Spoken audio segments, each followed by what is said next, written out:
주님의 법을 사랑하는 자에 대해서 함께 말씀을 나누도록 하겠습니다.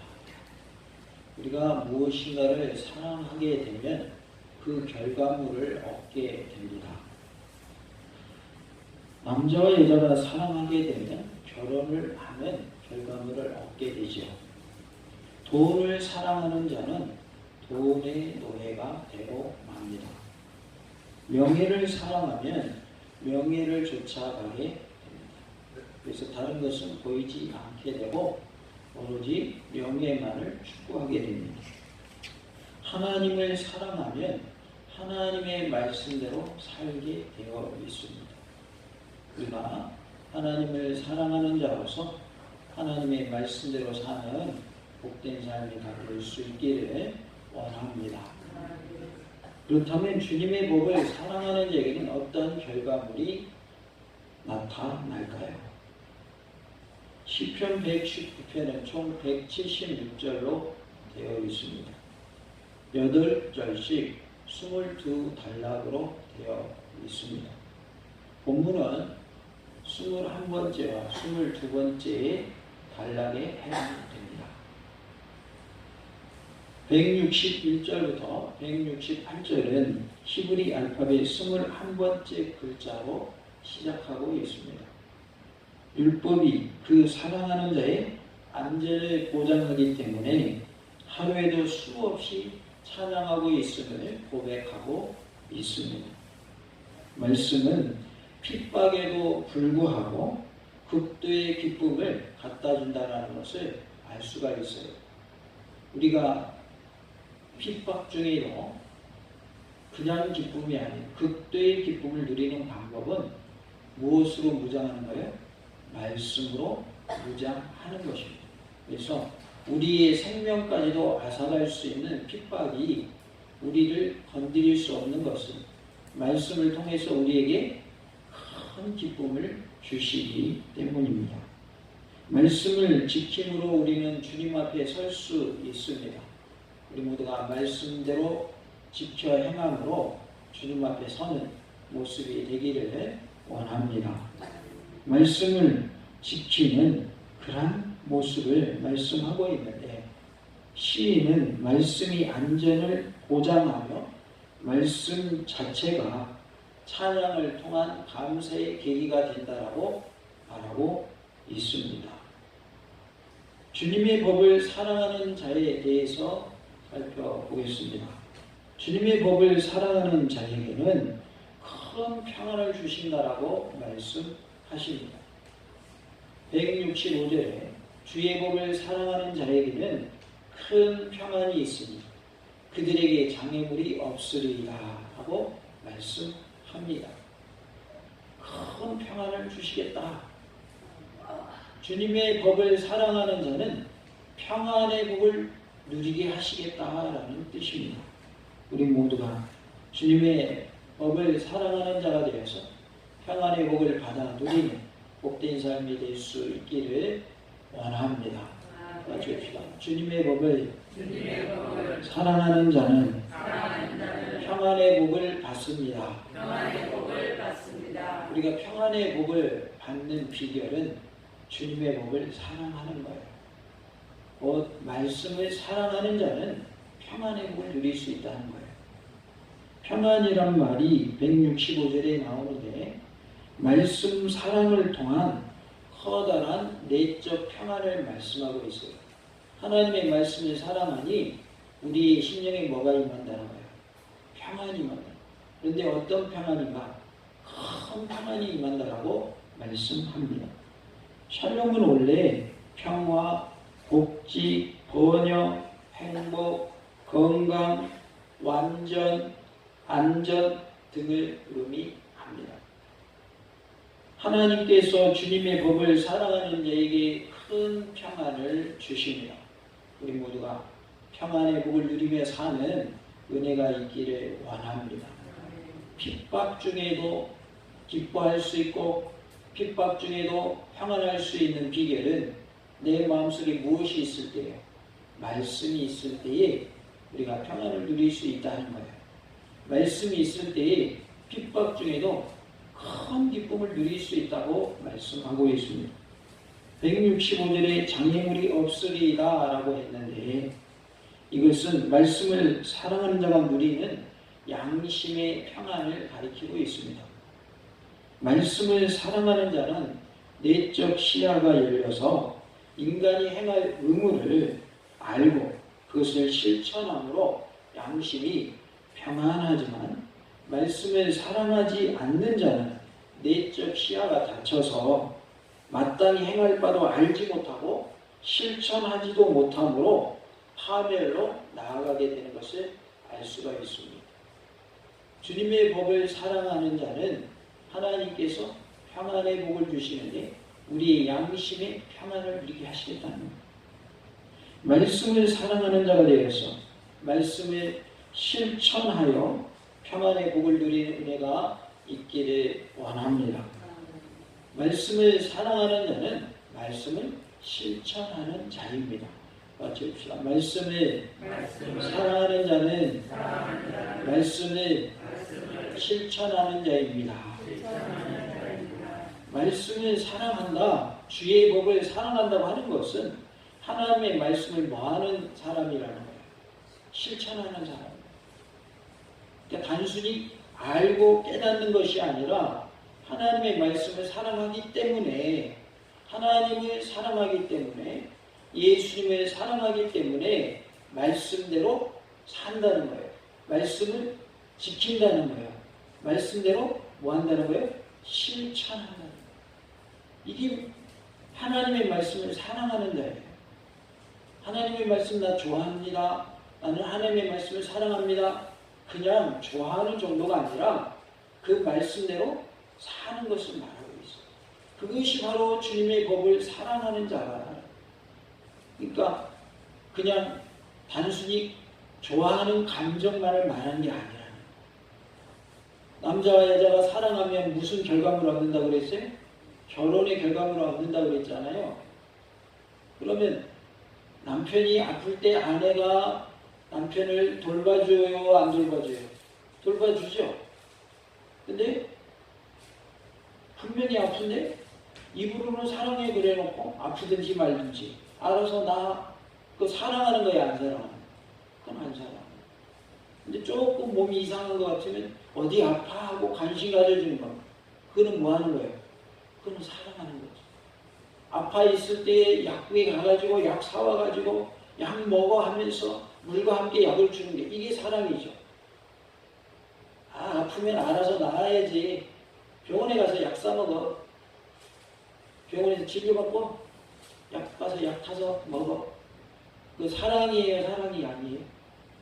그 사랑이 아니죠. 사랑은 뭐예요?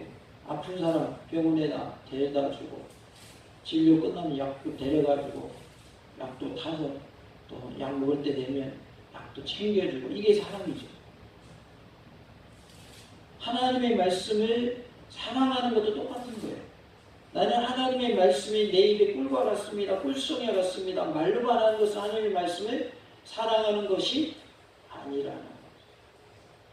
사랑한다면, 하나님의 말씀을 사랑한다면 하나님의 말씀을 실천하라는 거예요. 맞죠? 하나님의 말씀을 실천합시다. 그게 진짜로 하나님의 말씀 사랑하는 자예요.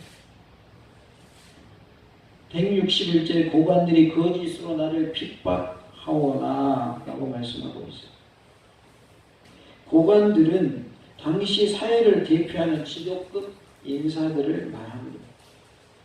그런 부류의 사람들이 왜 핍박했는가, 핍박한 이유에 대해서는 구체적으로 나와 있지 않지만 그들이 하나님의 법에서 떠난 자들 혹은 하나님의 법을 무시하는 자들로 묘사되어 있는 것을 볼 때 그들은 법 집행 등에 있어서 공정하지 못한 점을 지적하고 책망하였기 때문이 아닌가 생각되어집니다.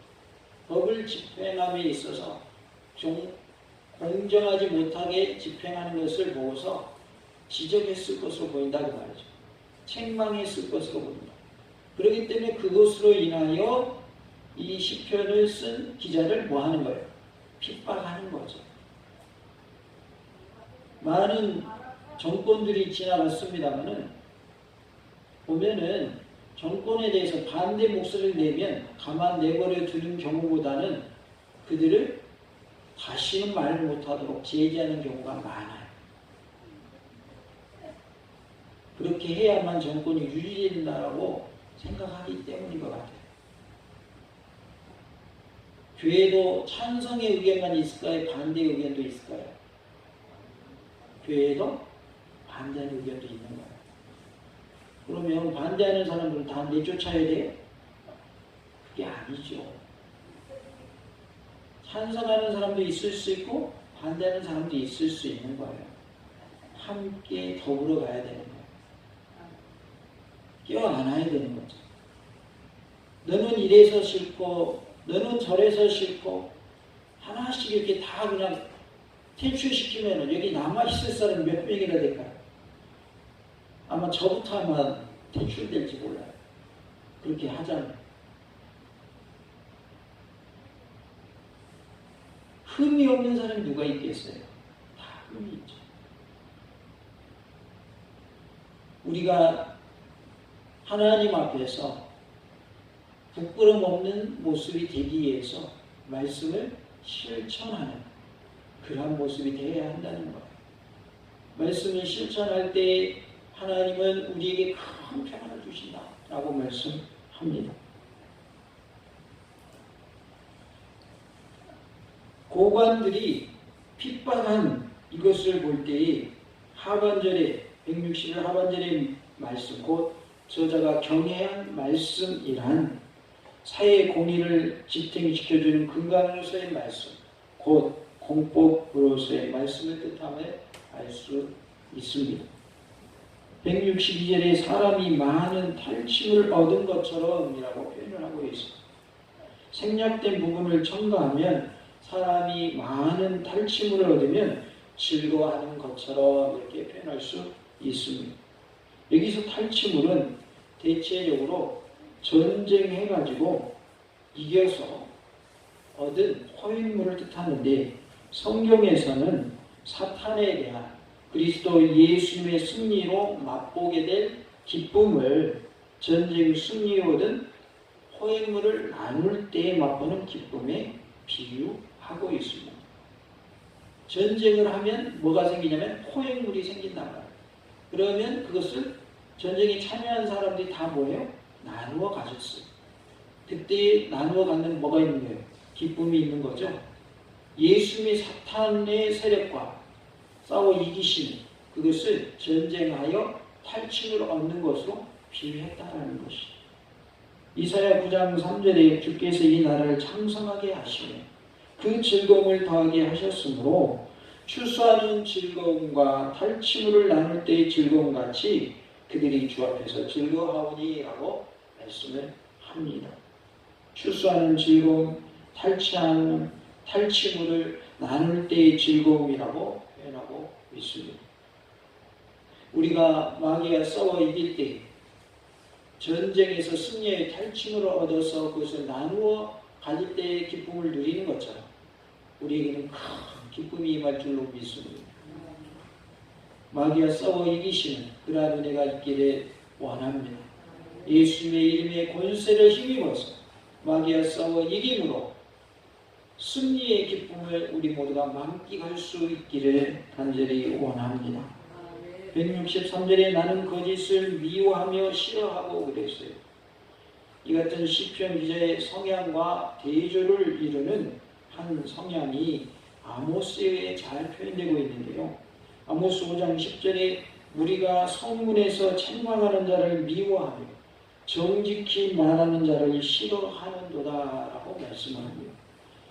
이와 같은 성향은 시편 기자 시대의 지배 계급의 성향과 같은 성향임을 알 수가 있어요. 책망하는 자를 미워하고 정직히 말하는 자를 싫어했다. 그러니까 시편 119편의 고관들도 그러한 자들이었다는 말이죠. 무엇보다도 그들이 거짓을 미워하고 싫어한 저자를 싫어한 자들이었다는 사실은 161절에서 고관들이 거짓으로 자신을 핍박했다고 한 것에서 알 알 수가 있습니다. 164절에 내가 하루 7번씩 주를 찬양하나이다 라고 말씀합니다. 문자 그대로의 7이라는 숫자에 초점을 맞추어서는 안 됩니다. 동일하게 7이라는 숫자가 등장하는 성경의 다른 것을 볼 때에 7이라는 숫자 자체에 어떤 의미를 두고 있지 않은 것을 알 수가 있습니다. 욥기 5장 19절에 6가지 환난에서 너를 구원하시며 7가지 환난이라도 그 재앙이 내게 미치지 않게 하시며 라고 했고, 잠언 24장 16절에 대저 의인은 7번 넘어질지라도 다시 일어나려니와 악인은 재앙으로 말미암아 엎드러지느니라 라고 말씀합니다. 이런 사실들을 고려할 때 7번씩이라고 하는 표현은 자주 여러 번씩 이 정도로 이해할 수 있겠습니다.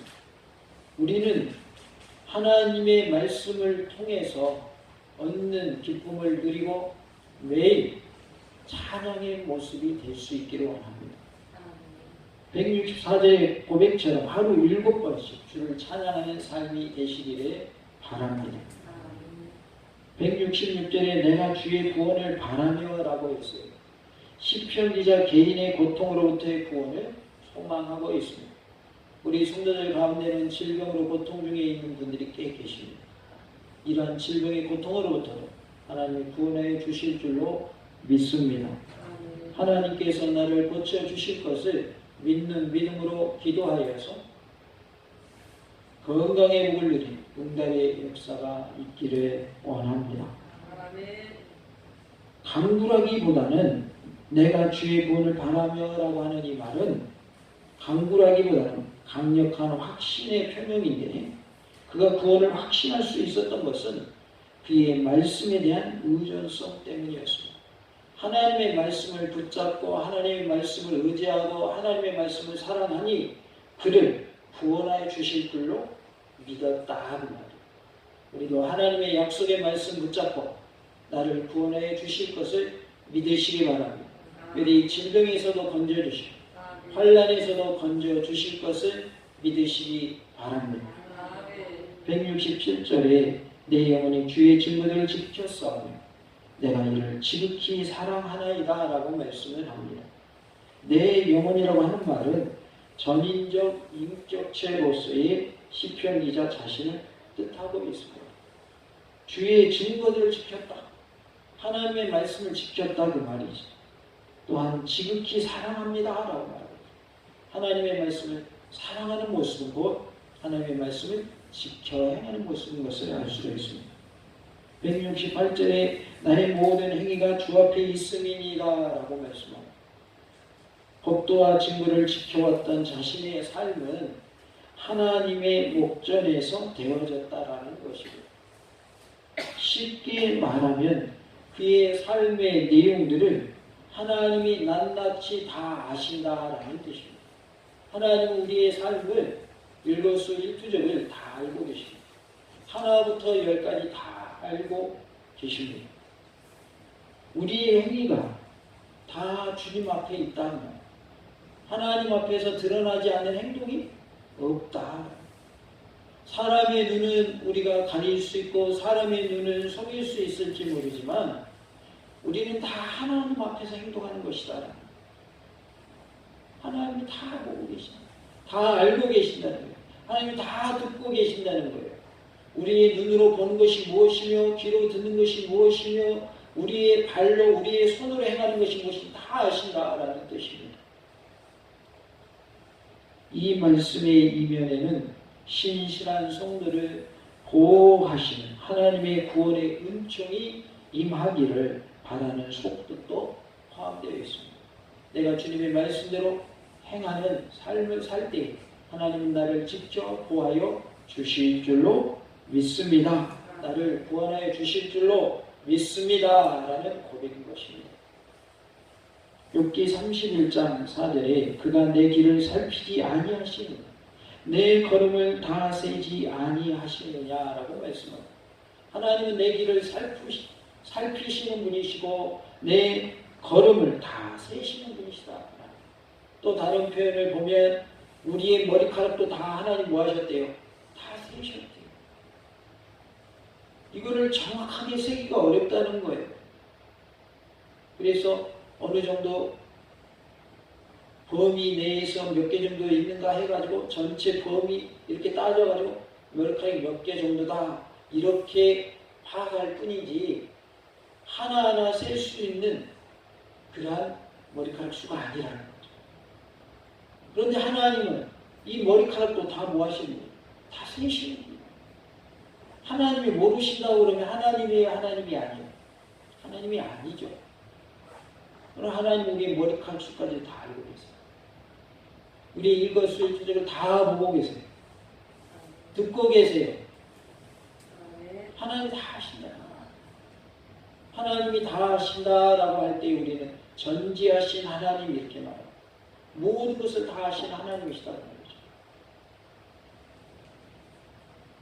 161절에 나의 마음은 주의 말씀만 경외하나이다 라고 했고 162절에 나는 주의 말씀을 즐거워하나이다. 163절에 주의 율법을 사랑하나이다. 164절에 주의 의로운 규례들로 말미암아 내가 하루 7번씩 주를 찬양하나이다. 165절에 주의 법을 사랑하는 자에게는 큰 평안이 있으니 그들에게 장애물이 없으리이다 라고 했고 166절에는 주의 계명들을 행하였나이다 라고 했습니다. 167절에는 내 영혼이 주의 증거들을 지켰사오며 내가 이를 지극히 사랑하나이다 라고 했습니다. 168절에는 내가 주의 법도들과 증거들을 지켰사오니 나의 모든 행위가 주 앞에 있음이니라 라고 말씀합니다. 주님의 말씀만 경외하고 주님의 말씀을 즐거워하고 주님의 율법을 사랑하고 주님의 의로운 규례들로 말미암아 하루 7번씩 찬양하고 주님의 법을 사랑하고 주님의 계명들을 행하고 주님의 증거들을 지키고 사랑하며 주님의 법도들과 증거들을 지켰다라고 말씀합니다.